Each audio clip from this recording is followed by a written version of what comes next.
बिस्मिल्लाहिर्रहमानिर्रहीम। मेरी शादी गैर लोगों में हुई थी। उन लोगों में ये रवाज था कि शादी से पहले ही निकाह कर दिया जाता था।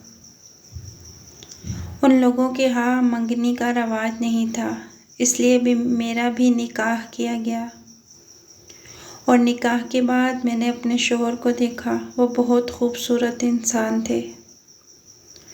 मुझे उन पर फ़ख्र होने लगा। बाद में मालूम हुआ कि मेरे शौहर में कुछ नुक्स हैं। मेरी वालदा ये सुनकर बहुत परेशान हुई। मैंने अपनी वालदा से इजाज़त ली और अपने शौहर से मुलाकात की, लेकिन उनकी बातों या उनके किसी भी अमल से नहीं लग रहा था कि उनमें कोई नुक्स है।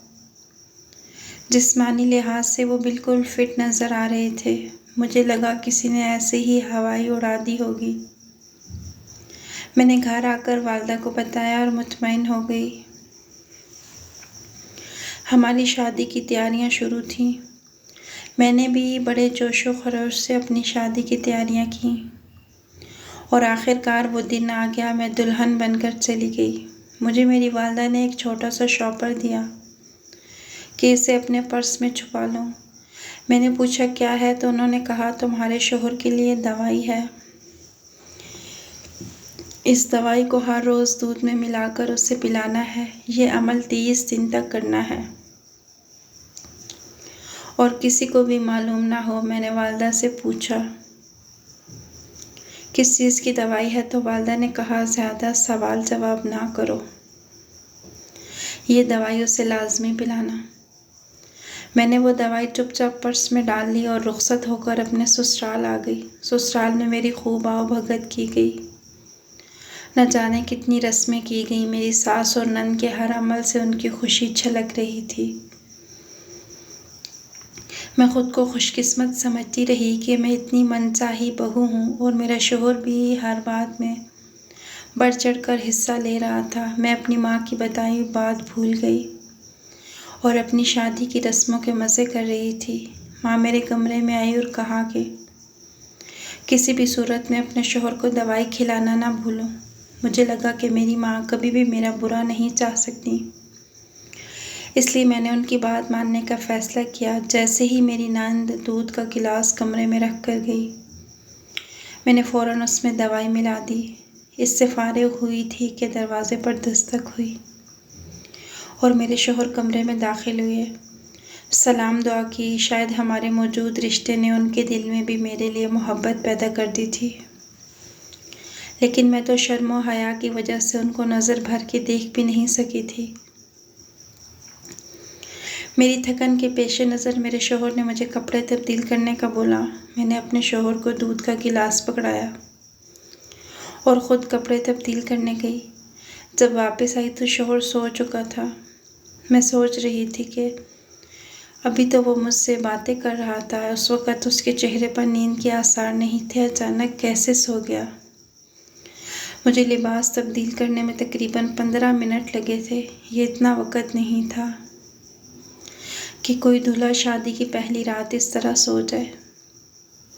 ना ही उन्होंने कोई बात की कि मुझे नींद आ रही है या थक चुके हैं। मैं तो सोच रही थी कि वो मेरे हुस्न की तारीफ़ करेंगे। उन्होंने कहा था कि मुझे बग़ैर मेकअप के देखना चाहते हैं, मेरा खालिस हुस्न देखना चाहते हैं। इसलिए मैंने मेकअप साफ़ किया। मैं वाकई बहुत खूबसूरत थी। मैं चाहती थी कि वो बग़ैर मेकअप के मुझे देखें, ताकि उन्हें तसल्ली हो जाए कि मैं बग़ैर मेकअप के भी खूबसूरत दिखती हूँ। लेकिन मैं जैसे ही बाहर आई, मेरे शौहर नींद की आगोश में जा चुके थे। उन्हें सोता देखकर मेरे अरमानों का महल ज़मीन बोस हो गया। ये वो लम्हात होते हैं जो एक दुल्हन अपने शौहर के साथ बिताना चाहती है और ये ज़िंदगी भर के लिए यादगार लम्हात बन जाते हैं। सारी ज़िंदगी कुछ लोग हराम से दूर भागते हैं ताकि वो हलाल के रिश्ते निभा सकें, लेकिन मेरी किस्मत कि मेरा शौहर सो चुका था। मैंने उनके करीब जाकर गला खंगारा ताकि उनकी आँख खुल जाए, मगर उनके वजूद में कोई हरकत ना हुई। फिर मैंने चूड़ियों की आवाज़ से शोर पैदा करने की कोशिश की ताकि उनकी आँख खुल जाए, मगर बेसूद। मैं सोच में पड़ गई। आखिर 15-20 मिनट में ऐसा क्या हुआ जो उन्हें इतनी गहरी नींद आ गई। अचानक मेरी नज़र दूध के गिलास पे पड़ी जो खाली था, तो मुझे याद आया कि मैंने थोड़ी देर पहले उनको दवाई दी थी। मैं सोच रही थी कि वाकई ये दवाई का असर था। अगर ऐसा था तो बहुत गलत हुआ था। अभी तो उन्होंने बातें करना भी शुरू नहीं की थी। ये सब क्या था? मुझे बहुत बुरा महसूस हो रहा था। मैंने उन्हें जगाने की बहुत कोशिश की, लेकिन वो तो ऐसे सोए जैसे जागे ही ना हो। मैंने परेशानी से अपना मोबाइल उठाया और अपनी वालदा का नंबर मिलाया। मेरी माँ की परेशानी के आलम में मुझसे सवाल किया कि इस वक्त उन्हें कॉल क्यों की है। मेरी माँ बहुत घबराई हुई महसूस हो रही थी। मुझे लगा कि उन्हें लगता है कि मैं उन्हें कोई बुरी खबर सुनाने वाली हूँ। मैंने कहा, अम्मी, जो दवाई आपने दी थी, क्या वो नींद की थी? दवाई लेने के फ़ौरन बाद ही मेरे शौहर सो गए। अगर सुबह उठकर उन्हें मालूम हो गया कि मैंने उन्हें नशावर दवाई दी है उन्हें सुलाने के लिए, तो मेरा क्या किरदार बचेगा उनकी नज़र में? वो तो यही सोचेंगे ना कि मैं उनसे मोहब्बत नहीं करती, उनकी कुर्बत नहीं चाहती, इसलिए मैंने उन्हें सुला दिया। मेरा क्या तासुर पड़ेगा? इस किस्म की हरकतें शौहरों के साथ वो बीवियाँ करती हैं जो अपने शौहरों से शादी से खुश नहीं होती। शादी की पहली रात शौहर को नशावर दवाई देकर सुला देती हैं। मैं अम्मी की बात सुने बगैर बोले जा रही थी। मेरी वालिदा ने कहा, परेशान होने की ज़रूरत नहीं, वो ताकत की दवाई थी, लेकिन अगर उसे नींद आ गई तो इसमें कुछ बुरा नहीं। तुमने 30 दिन तक ये दवाई पूरी करनी है, वरना गड़बड़ हो जाएगी, क्योंकि अभी तो तुमने दवाई दी है। अब अगर तुम दवाई इसी तरीके से नहीं दोगी तो उल्टा असर पड़ेगा। अम्मी की बात सुनकर मैं परेशान हो गई। इसका मतलब कि 30 दिन यूं ही गुजरेंगे और वो ये दवाई पीने के बाद यूं ही सो जाया करेंगे। मुझे अम्मी की बात मानना पड़ी। मुझे लगा कि सुबह उठकर मेरे शौहर ज़रूर इस बारे में बात करेंगे, लेकिन मेरी हैरत की इंतहा न रही। जब मेरे शौहर ने इस बारे में कोई बात ना की, वो बिल्कुल नॉर्मल रहे। मैं सोच रही थी कि उन्हें रात वाली बात याद नहीं थी, उनको बहुत जल्द नींद आ गई, या वो जानबूझकर अनजान बन रहे थे। सुबह होते ही सबकी मुतजस्सिस निगाहें हम दोनों पर थीं। मुझे उन निगाहों से बड़ा अजीब सा महसूस हुआ, लेकिन सब मुतमईन हो गए। वो दिन गुजर गया।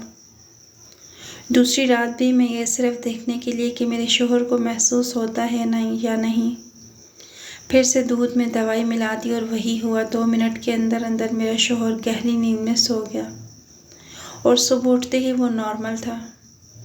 मुझे लगने लगा कि सच में मेरे शौहर में कोई नुक्स है, वरना कौन शौहर शादी की पहली रात सोया रहता है? इसे महसूस भी नहीं होता कि रात में इसके दूध में गिलास में दवाई डाली गई और 2 मिनट के अंदर ही सो जाता। मेरा शौहर सारा दिन ऑफिस में होता, रात को वापस आता तो हमारी बातचीत होती। मुझे मजबूरन दूध में दवाई मिलाकर देना होती थी और वो गहरी नींद में चले जाते। मैंने वो दवाई छुपाई हुई थी ख़ास जगह पर। मैं नहीं चाहती थी कि किसी की नज़र इस दवाई पर पड़ जाए, वरना वो क्या सोचेंगे कि मैं उनकी नाक के नीचे क्या कर रही हूँ। मुझे वो सब ख्वाब लगने लगा था। ये शादी मेरे लिए एक मुकाबला बन गई थी। मुझे अपने शौहर का राज मालूम करना था, क्योंकि मैं इसके नाम पर ब्याह कर आई थी। मैंने सारी ज़िंदगी इसके साथ गुजारनी थी। इसी तरह पूरे 15 दिन गुजर गए।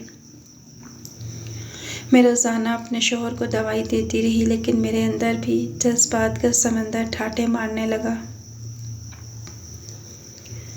मैंने सोचा, ख्वाहिश तो खुदा की नज़र में भी जायज़ है, बल्कि खुदा ने इसका हुक्म दिया तो फिर मैं क्यों जुल्म करूं अपने आप पे और अपने शौहर पे भी। मुझे लग रहा था कि इनमें कोई नुक्स नहीं, बिला वजह ये बात फैलाई गई थी।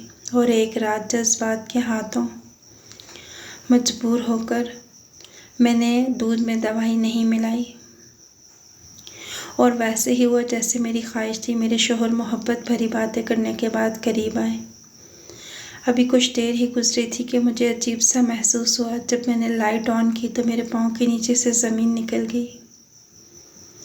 ये क्या हो रहा था? मेरा शौहर क्या कर रहा था? वो क्या से क्या बन गया था? उसको इस हाल में देखकर मेरी चीख बुलंद हुई। मैं फटी फटी आंखों से अपने शौहर को देख रही थी। यही वो नुस्खा जिसकी बातें बार बार मेरी वालिदा मुझसे कर रही थी और मुझे समझ नहीं आ रहा था। मुझे अपने शौहर से खौफ महसूस होने लगा। मैं फ़ौरन कमरे से भागी और जाकर अपनी सास को जगाया। सास ने कहा, आखिर क्या हो गया है? आधी रात को कौन सी कयामत आ गई है जो तुम मुझे जगा रही हो? मैंने कहा, मेरे लिए तो कयामत आ गई है। मैंने उनका हाथ पकड़ा और उन्हें अपने कमरे में ले आई। वो अपने कमरे में आई तो खामोश खड़ी हो गई। जैसे ही इन्हें मालूम हुआ कि ये मेरे शौहर के साथ ये सब है, मैंने अपनी सास से कहा, क्या आपको ये मालूम था? मेरी सास कहने लगी, तो हाँ मालूम था, तुम्हें नहीं पता? ये बोलकर मेरी सास वापस चली गई और मैं अकेले इसका हल ढूंढ रही थी। मैंने फ़ौरन से दूध में दवाई मिलाकर अपने शौहर को दी और वो सो गए। सुबह मैंने उनसे कहा, मुझे अम्मी के घर जाना है। मेरे शौहर मुझे अम्मी के घर छोड़ गए। मैंने जाते साथ मालूम किया कि आपको ये सब कुछ मालूम था, अगर तो आपने मुझे क्यों नहीं बताया? आपने मेरी शादी वहाँ क्यों की? फिर आपने मुझे वो दवाई क्यों दी? मैंने इतने सारे सवाल एक साथ कर दिए, लेकिन मेरी माँ ने किसी बात का जवाब ना दिया। माँ ने कहा, मैंने तुम्हें पहले ही कहा था कि सोच लो। तुमने कहा था कि लड़का बिल्कुल ठीक है। अब तुम्हें वहाँ ही रहना है, उसी इंसान के साथ गुजारा करना है। ये जवाब सुनकर मैं हैरान रह गई। मैंने सोचा शायद वो मेरी सुतेली माँ है, अगर सगी होती तो ऐसा ना करती। फिर कहा, अगर अम्मी को वो सब बताऊं जो मैंने देखा था तो शायद उन्हें मामले की संगीनी का एहसास हो। फिर मैंने इधर उधर की बातें जब अम्मी को बताया तो वो इधर उधर की बातें करने लगी, जिससे मैं समझ गई कि मैं वापस इस घर में नहीं आ सकती। मुझे उसी इंसान के साथ वहाँ ही रहना है। अब वो घर जहाँ जाने से मैं डर रही थी, लेकिन मैं औरत हूँ, मजबूरी थी। 2-4 दिन वालिदा के घर रहकर उसी घर चली गई। अब वो मुझे घर का और जहन्नम ज़्यादा लग रहा था। हैरत की बात यह थी कि मेरा शौहर सारा दिन बिल्कुल नॉर्मल रहता, मेरा ख्याल करता, छोटी छोटी खुशियाँ पूरी करता। जब भी घर से बाहर जाता तो वापसी पे मेरे लिए कुछ ना कुछ ज़रूर लाता। इतना ख्याल रखने वाला इंसान रात के अंधेरे में क्या बन जाता था? मैं तो ये सोच सोच कर परेशान थी। सच तो यह है कि मुझे भी अपने शौहर से प्यार हो गया था। मैं उसे छोड़ के जाना नहीं चाहती थी, लेकिन मुझे इससे डर भी लगता था। मुझे समझ नहीं आती थी इस चीज़ का क्या हल है। जो हल मुझे मालूम होता तो मैं ज़रूर करती। अब बस मैं रोज़ाना दूध में दवाई मिलाकर पिला देती। सवाल ये था कि अगर मेरा शौहर ऐसे ही रहा तो ज़िंदगी कैसे गुजरेगी। उस दिन के बाद से सास का रवैया भी मेरे साथ बदल गया। वो शौहर के साथ सामने अच्छी तरह पेश आती, लेकिन पीछे से रिवायती सास बन जाती। मेरे हर काम में नुक्स निकालती। मैं अब 2 महाजों पर लड़ रही थी, क्योंकि मेरी माँ ने तो मुझे साफ हरी झंडी दिखा दी थी कि मैं वापस नहीं जा सकती। हैरत की बात यह थी कि हमारे घर में कोई भी इस मौजू पर बात नहीं करता था। अगर करते भी थे तो मेरे सामने नहीं करते थे। इसी कश्मकश में 1 हफ्ता और गुजर गया। अब तो दवाई भी बहुत कम दिनों की रह गई थी। मैं ये सोच सोच के परेशान थी कि अगर दवाई ख़त्म हो गई तो क्या होगा। मैंने फ़ैसला किया कि मैं इस मौजू पर अपने शौहर से बात करती हूँ। मैंने बातों बातों में उनसे बात करने की कोशिश की, लेकिन मैं ये महसूस करके परेशान हो गई कि उन्हें तो कुछ मालूम ही नहीं, और ऐसा कुछ है तो ये कब तक चलेगा। जब भी मेरी आंखों के सामने वो रात आती मैं फिर से कांप जाती। एक दिन घर में कोई नहीं था, सिर्फ मैं और मेरी सास थी। मैंने जल्दी जल्दी सारे काम ख़त्म किए और जाकर सास के कमरे में बैठ के इधर उधर की बातों के दौरान ही मैंने सास से कहा कि वो मुझे सच बताएं ताकि इसका हल ढूंढा जा सके। पहले तो उन्होंने बात आगे पीछे करने की कोशिश की, लेकिन मैंने उन्हें मजबूर कर दिया कि मुझे सच बताएं क्योंकि अब ये बात मेरी ज़िंदगी से जुड़ी हुई थी। जो कुछ मेरी सास ने बताया वो मेरे लिए बहुत ही ज़्यादा परेशानी की बात थी। उन्होंने बताया कि जब मेरा शौहर पैदा हुआ था बिल्कुल ठीक था। जैसे जैसे बड़ा होता गया, आहिस्ता आहिस्ता इसमें ये सब पैदा होता गया। वो सारा दिन नॉर्मल रहता, स्कूल में भी बहुत ज़हीन था, हमेशा अव्वल आता था, गैर नसाबी से गर्मियों में भी सबसे आगे होता था, लेकिन रात होते ही वो बदल जाता था। मैंने इस चीज़ पर इतना ध्यान नहीं दिया और ये जवान हो गया। अब इसमें ये चीज़ इतनी ज़्यादा हो गई थी कि मैं परेशान हो गई। मेरे पास इसका कोई हल नहीं था और मैं किसी को कुछ बता भी नहीं सकती थी।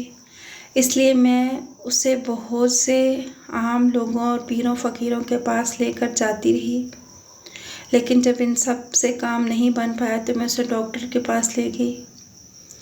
डॉक्टर ने बताया इसका इलाज सिर्फ यह है कि इसकी शादी कर दी जाए। अब मैं किसी लड़की की ज़िंदगी ख़राब करना नहीं चाहती थी, इसलिए 2 साल और गुजर गए। इसकी बीमारी ने शिद्दत इख्तियार कर ली। तुम्हारी माँ मेरी बहुत पुरानी दोस्त है। एक दफ़ा सफ़र के दौरान मुझे मिली, हम लोग बहुत अरसे बाद मिले थे। इसी वजह से मैं उसे अपने घर ले आई और बातचीत के दौरान मैंने अपनी परेशानी उसे बता दी। तुम्हारी माँ ने मेरा बहुत साथ दिया, मेरे साथ हर जगह जाती रही और मैं इसे मुख्तलिफ़ डॉक्टर्स के पास लेकर जाती। कुछ कहते कभी ठीक नहीं हो पाएगा और कुछ डॉक्टर्स ने यही कहा कि इसकी शादी कर दी जाए। एक दफ़ा जब मैं तुम लोगों के घर गई तो मेरे बेटे की नज़र तुम पर पड़ गई और तुम उसे पसंद आ गई। उसने मुझसे ज़िद लगा ली कि मैं इसी लड़की से शादी करूँगा। मैंने तुम्हारी माँ से बात की तो वो ना मानी, क्योंकि वो तो सब कुछ जानती थी, लेकिन मैं भी अपने बेटे की ज़िद के आगे मजबूर थी। आखिरकार मैंने तुम्हारी माँ को वास्ता देकर मना लिया और इस तरह निकाह कर दिया ताकि बाद में तुम्हारी माँ कोई मसला न कर सके। लेकिन फिर भी मैं डर रही थी कि न जाने शादी के बाद क्या होगा। लेकिन शादी के दूसरे दिन तुम मुतमईन नज़र आई तो मुझे लगा डॉक्टर्स जो कह रहे थे वो सही था। लेकिन जिस दिन तुम मुझे जगाने आई तो मुझे लगा शायद ये सुकून वक्त ही था और फिर वहीं से ये मसला शुरू हो गया। अब मुझे समझ नहीं आती थी कि मैं इसको दोबारा डॉक्टर के पास लेके जाऊं या नहीं। मैं तुमसे भी बहुत शर्मिंदा थी। मैंने अपनी सास से कहा जो होना था वो हो गया, वो मेरा शौहर है, उसका साथ देना मेरा फ़र्ज़ है। मेरी माँ ने मुझे एक दवाई दी थी जो मैं उन्हें दूध में डालकर पिलाती हूँ, जिसकी वजह से वो सो जाते हैं। मेरी सास ने कहा ये मसले का हल नहीं, वो जिस दिन जागता रहेगा उस दिन वही होगा। उस वक़्त तो मैं खामोश हो गई, लेकिन अब मुझे उम्मीद थी कि मैं अपने शौहर को ठीक कर लूँगी। एक दिन मेरी आँख खुली तो वही सब हो रहा था। मतलब मेरे शौहर मेरा मेकअप का सामान निकाल कर ख़ुद को मेकअप कर रहे थे। मेरे शौहर दोहरी शख्सियत का शिकार थे। वो दिन को मर्द थे तो रात को ख़ुद को औरत समझने लगते। रात को वो जाग गए थे। जब मैं उनके पास गई तो वो ख़ुद को औरत समझ रहे थे, औरत की आवाज़ में बात कर रहे थे और मुझे मर्द समझ रहे थे। वो टाइम बड़ी मुश्किल से गुजरा, लेकिन सुबह होते ही वो सब कुछ भूल गए। उनको नहीं पता था कि रात को वो एक औरत बन गए थे और औरत की तरह बातें कर रहे थे। अगर कोई और उनको इस तरह देख लेता तो शायद उनको दूसरी जिन्स समझ लेता, लेकिन वो मर्द ही थे, लेकिन उनके अंदर एक और शख्सियत छुपी हुई थी। पता लगाना था। मैं बहाने से उनको अपनी एक दोस्त लेडी डॉक्टर के पास ले गई और उसको सारा मसला बताया। उसने जो हल बताया वो बज़ाहिर तो नामुमकिन लगता था, लेकिन मुझे ये करना था। उसका कहना था कि सबसे पहले बुनियाद का पता करना ज़रूरी है। मैंने सास से पूछा ये मसला कब से शुरू हुआ, तो उन्होंने कहा जब मेरा शौहर 8वीं क्लास में पढ़ता था। उन्होंने देखा कि वो रात को ख़ुद को औरत समझ रहा था और उसकी तरह बोलने की कोशिश कर रहा था। उन्होंने उसे डांट दिया और कपड़े बदलने के लिए कहा, लेकिन सुबह उसे कुछ भी याद नहीं था। उन्होंने इसे मजाक समझा और इस बात को भूल गई। कुछ दिनों के बाद उन्होंने दोबारा ये सब देखा, फिर डांट कर कपड़े बदलवा दिए। उन्होंने समझा कि ये सिर्फ मजाक करता है या फिर इनके सामने वो ख़ुद को लड़की समझता है। लेकिन मैट्रिक के बाद भी ये सिलसिला चलता रहा, तो उन्होंने समझा कि शायद कोई साया हो गया है, इसलिए उन्होंने पीरे फ़कीरों के चक्कर लगाने शुरू कर दिए। जब उनसे भी सही ना हो सका तो अब ये डॉक्टरों के पास जाने लगी। अच्छी बात यह थी कि सुबह उठकर इसको कुछ भी याद नहीं होता था, इसलिए मैंने रात को इसके कमरे को बाहर से ताला लगाना शुरू कर दिया। इस तरह घर में सिवाय इसके बाबा के किसी को भी मालूम न था कि इसके साथ क्या मसला है। एक दफ़ा इसके बड़े भाई ने इसे इस हालत में देख लिया। इस तरह से ये बात सारे घर वालों को पता चल गई। फिर इसके भाई भी इसे डॉक्टर के पास लेकर जाने लगे। किसी ने कहा दिमागी मसला है, किसी ने कहा क्या है, और फिर जो भी हुआ तुम्हें मालूम है, बात घूम फिर के वहीं आ गई कि ये मसला आया कहाँ से था।